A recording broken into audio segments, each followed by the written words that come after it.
Euh, Attendez, vous m'avez pris 5 secondes déjà. Bonjour. Je vous souhaite pleine réussite dans la direction de cette belle agence qu'est l'agence de biomédecine pour laquelle j'ai une tendresse et une affection particulière pour y avoir passé beaucoup de temps dans une vie antérieure.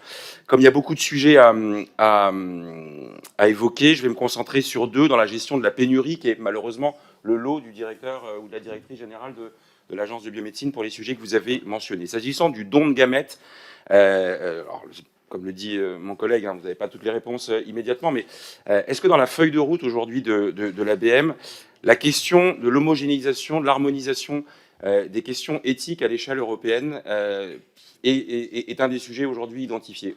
On sait qu'avec la pénurie, je n'aime pas le terme, mais le tourisme procréatif, c'est-à-dire le recours à du don de gamètes et notamment à du don d'ovocytes dans des pays qui n'ont pas les mêmes règles éthiques que nous, c'est-à-dire notamment en Espagne où le don de gamètes, le don d'ovocytes est rémunéré, indemnisé là-bas, pose une question sur la manière dont nous-mêmes nous appréhendons ce sujet, parce que je rappelle que l'assurance maladie prend en charge une partie des dépenses liées à ce tourisme procréatif, de l'ordre de, sur un coût moyen de 6 à 7 000 euros, l'assurance maladie peut rembourser jusqu'à 2 ou 3 000 euros des dépenses qui sont liées à ça. Donc on voit bien qu'on a une sorte de contradiction, on condamne le don rémunéré et en même temps on en facilite l'accès quand il y a du tourisme procréatif. Quel peut être le rôle d'homogénéisation avec les agences et c'est pas un sujet de compétences communautaires, mais tôt ou tard il faudra bien que la question de l'éthique soit un peu comme la question de l'environnement portée à l'échelle internationale.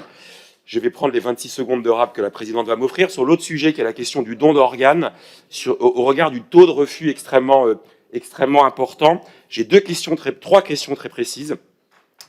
Quid du fonctionnement des équipes de prélèvement et du projet, ou en tous les cas des débats qui pouvaient exister à une époque, de savoir si on envoie les équipes de prélèvement ou si on organise le prélèvement sur place pour des raisons à la fois d'efficacité, de coordination. La deuxième question, on va parler beaucoup de fin de vie dans cette période ici.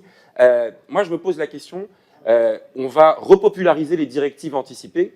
Est-ce que vous ne penseriez pas que ces directives anticipées peuvent être un support, non pas d'indication, mais de sensibilisation à la question du don d'organes, comme vous le faites sur les campagnes qui sont envisagées? Et est-ce que dans le ranking des greffons, dans le scoring, la question de l'âge devient une question un peu prédominante? Est-ce qu'il y a un agisme dans la répartition des greffons là où il y a des pénuries? Je pense notamment aux greffes de reins pour les insuffisances rénales chroniques terminales. Voilà, merci Madame la Présidente.